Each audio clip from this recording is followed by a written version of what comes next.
The United States is in uncharted territory at this point. The government shutdown has now stretched into its 37th day, which means that this is the longest shutdown in American history. It began as a political standoff in Washington, but since then it has evolved, it has transformed into a nationwide economic and political crisis, because let's not pretend that a government shutting down for longer than a month is a normal thing. Nowhere in the world is this a normal thing. Earlier, I posted this on my Telegram. The shutdown is costing the U.S. economy an estimated $15 billion every single week. This has become a very challenging situation for millions of Americans, and I would like to spend some time discussing it today. Unlike previous shutdowns, this one shows no sign of ending soon or easily reversing its damage. In past shutdowns, the economic pain was very real, but at the same time, it was short-lived. Federal workers eventually received back pay. They knew that they would. There were no questions about it. Government contracts resumed and growth rebounded. But this time around, the recovery may not be so simple. The U.S. economy is far more fragile than it was 7 years ago. Inflation remains a top concern for American households, and job growth has slowed. In addition to all of those things, confidence in Washington's ability to manage even basic governance is weakening. And beyond the 650,000 temporarily laid off federal workers, millions of Americans are beginning to feel the ripple effects in their daily lives too.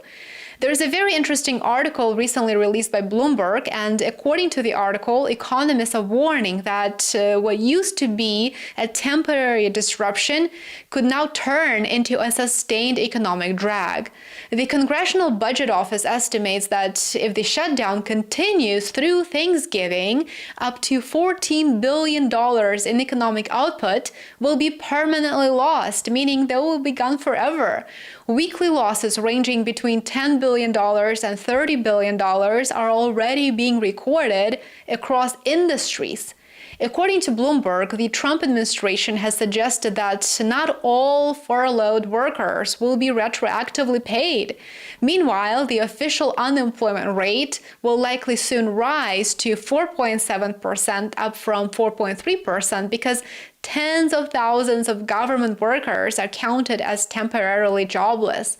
What's important to understand is that the federal shutdown's damage goes well beyond Washington. It doesn't stop there. Private contractors that rely on federal funding are now facing layoffs and halted projects. An estimated $24 billion in federal spending on goods and services has been frozen. Companies that build roads, that manage, let's say, defense contracts, or that provide cleaning services to government buildings are reportedly struggling to make payroll this month, which of course raises the risk that these contractors have to lay off their own workers too. There's more bad news. Small businesses are another casualty. With the U.S. Small Business Administration unable to issue new loans, more than 4,800 small firms are missing out on nearly $2.5 billion in financing. These are, of course, small businesses that fuel local economies, such as restaurants, manufacturers, and service providers.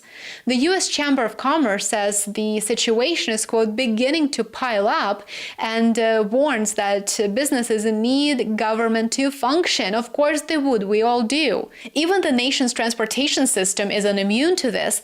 Airports are reporting delays due to overworked and unpaid air traffic controllers. How scary is that? Some of the country's busiest travel hubs are now struggling to keep operations smooth as morale plummets among essential employees who are working effectively without pay for over a month.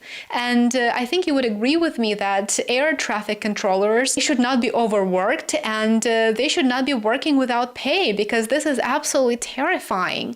And of course, I can't help but mention that the most painful impact is on families who rely on federal assistance. The Supplemental Nutrition Assistance Program, or SNAP, which feeds 42 million Americans is now running low on funds. The administration has promised partial payments for November, but of course those could take weeks to arrive. Food banks across the country are reportedly preparing for a surge in demand. For example, Bloomberg here says the North Texas Food Bank says it has enough supplies for the rest of the year, barely. If SNAP benefits don't arrive in time, the holidays, of course Thanksgiving is just a couple of weeks away, those might be difficult for many low-income households, and it is extremely unfortunate. One of the programs that I personally think we need to be thinking about is Head Start. As you may know, Head Start provides early education and childcare for low-income families. It has actually lost funding completely. Over 8,000 children have already lost access to their centers. For working parents from these low-income communities, from these low-income households, that means that they can't just go to work, they can't attend school, and needless to say, they can't afford private childcare. So clearly, this is extremely stressful and challenging for them. We don't really hear much about these issues at all in the mainstream media, and it is definitely something that we need to be discussing, especially as the government spends millions of dollars on conducting nuclear tests. For example, there was a nuclear ICBM test on November the 5th. And of course, another thing is we're flexing our muscles off the shores of Venezuela.